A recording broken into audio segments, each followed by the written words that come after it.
homeboy, I had to type it out in my description. It say Robert Strauss, aka DC, BKA, the problem child of WKYS 93.9. Look, bro, because look, me and you know each other. We've been rocking since you came and touched down at Lincoln. I need you to let my listeners and my viewers know a little about yourself and what it is you do. All right, well, I go by the problem child. I'm a 2019 graduate of Lincoln University of Missouri. I'm also a veteran. I'm a radio personality for the #1 hip-hop station in D.C., which is 93.9 WKYS. Another St. Louis resident. He goes by the name of Shorty the Prince. He, too, used to work here. Let me see what else. I used to be the program director for Bowie State University's WBSU radio station. Yeah, I produced Madeline Wood's morning show. Madeline Woods used to be on BET. She's also what's the lady name with the? She's fake funny, bro. She got oh, my fault for cussing, bro. My fault. You could look. Oh, bro, we curse. This is internet radio. Shit, fuck, damn slut. You know the radio I'm goddamn, on. It's different. Look, shit, fuck, damn slut, goddamn bitch hole. You can say all that. You good? All right, man. So Madeline Wood is Wendy Williams' mentor, and I was her producer for her morning show. I also fill in for Bacon. I do a lot of other shit. Bro. I can go for days, bro. Look, and that's how it's supposed to. I've been telling people, man, we don't have to be humble no more. You don't want to be an arrogant asshole, but nigga, if you do what you do, run that shit down because everybody else do it. We told it like, oh man, you hide that back for what? Nigga, let that light shine. So right. What the fuck you doing that for, man? Yeah, the fuck? But look, bro, so I never even got to ask you this before because by the time you really got the popping in the radio waves at Lincoln, I was really gone and distant from it. So what really got you interested in wanting to pursue a career in radio? What's funny is I never wanted to be on the radio. I swear, like I promise you. I was working, so Lincoln University, we had JCTV and we had KJLU. Yep. I was a producer for JCTV. And they had an opening in KJLU for the newsroom. And I was working in the newsroom upstairs. Dan Turner heard my voice, and he was like, yo, you ever thought about being on the radio? I was like, nah, not really. He gave me a shot for the first 4 months of me being on the radio, bro. I didn't talk. I didn't have a name. Called my mom. My mom came up with my name, and then it just went up from there. But I never wanted to be on the radio. My original program was business, bro. That's crazy.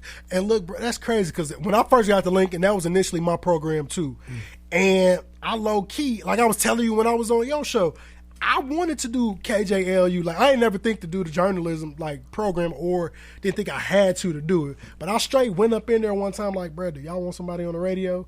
Like, I sat in there listened to a show, but then they was like, yeah, you got to start from the jazz. I'm like, I'm like, the shit I be hearing when I be walking through the rec room.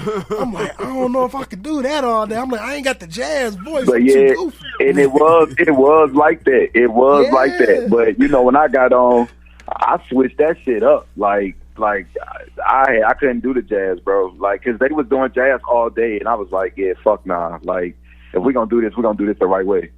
Facts, do that shit. And bro, that shit was all day. You had to wait till 8 o'clock. I'm like, nigga.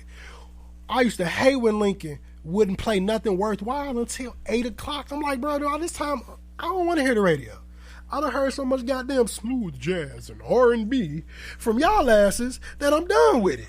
Like, shit was crazy. I'm glad you was able to flip it because you was making, I was seeing all the celebrities coming to the school for the concerts. I'm like, damn, my nigga DC taking pictures with everybody. My nigga DC interviewing everybody. I'm like, he's straight moving crazy out there in Lincoln. That's how it was supposed to be, though.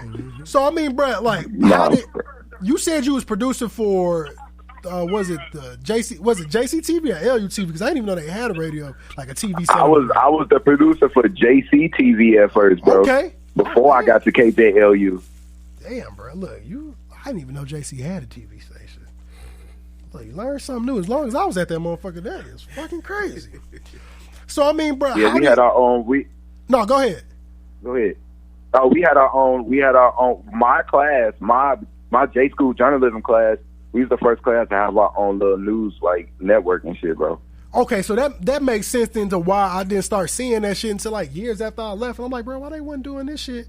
When I was at Lincoln, all I remember was people was just in journalism, bro. I never saw nothing they did. Like, I ain't see no program they put on, nothing they directed. So that's what never made me want to even go over my there. class, 90% of my class is in their field, bro. I kid you not. Everybody I graduated with is in their field. That's love. See, so that means y'all made the moves that for the people came up under y'all, they could really benefit from being in the journalism department. Because I ain't nothing about I barely knew about the newspaper.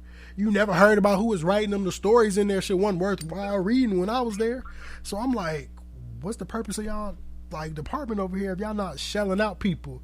Then I start seeing like you, Mark, like motherfuckers that was really out here making moves within they yeah. Like, that shit was crazy. So look, bro, how did KJ? It's just like no, go ahead. It's like we fell in love. Like I said, when I started talking and I started. Cause you know me, I'm a goofy ass nigga, bro. Like in real life, I'm just silly. But like when I found out that I could be that way on the radio and attract like an audience, and people was really fucking with me at Jefferson City, like I could go places and people like would know who I am just off me interacting with the community and letting them know I'm on KJLU. Like that shit turned me up, and I was like, yeah, I'm trying to go to the next level. That's how it's supposed to be, bro. That's how it's supposed to be, because I couldn't tell you none of the voices. Or like if I saw them people in person, I would have never known that was them on the radio because you never saw them out. It's not like they were. You was like how you made it feel like a real radio station. Like you was on the radio, but you was hosting concerts. You was hosting events at the school, like how somebody that's really popping on the radio would do in their city if they got that type of capability and pool. Yeah, that's wild. So look, how did like KJLU prepare you to start like producing shows like that had nothing really where you want the focal point of the show? All right, so I'm gonna keep it 100 with you. KJLU ain't teach me shit. All right, so I'm just gonna put that out there. I study my craft, so like I used to listen to like 100.3 The Beat, Hot 104.1. State Room 4 or 5. Like I used to listen to these radio stations and these personalities and just mold off of them because nobody in the journalism department had radio background, if you get what I'm saying. Yeah. They had like television background, news background. Nobody had the actual terrestrial radio background. So being that I started getting the buzz that I got, I was like, fuck it, I'm about to take this serious. And I used to go home, bro, and like record. I mean, I used to go back to, I stayed in Anthony Hall my senior year. This was when like when I was at my peak, when I was like up there my senior year. I used to go back to Anthony Hall, bro, and sit in the bathroom and like switch my voice around or try to find my radio voice, bro.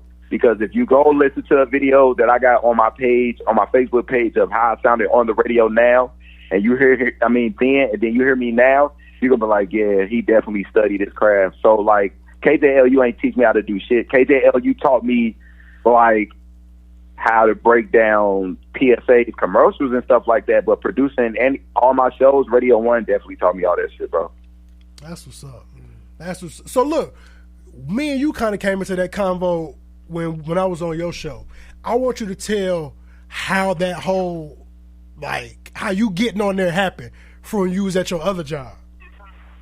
Oh, shit. All right, so I graduated May 2019, bro, and I was working at Burger King in St. Louis on the south side, and I ended up getting accepted to Bowie State graduate program, and I flew out here.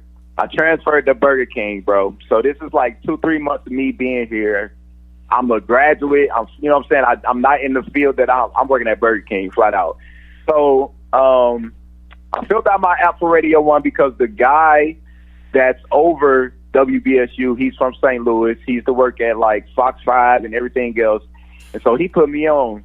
So one day I'm at Burger King. I'm in the middle of making a burger, dead ass. I got a phone call from Ron Thompson.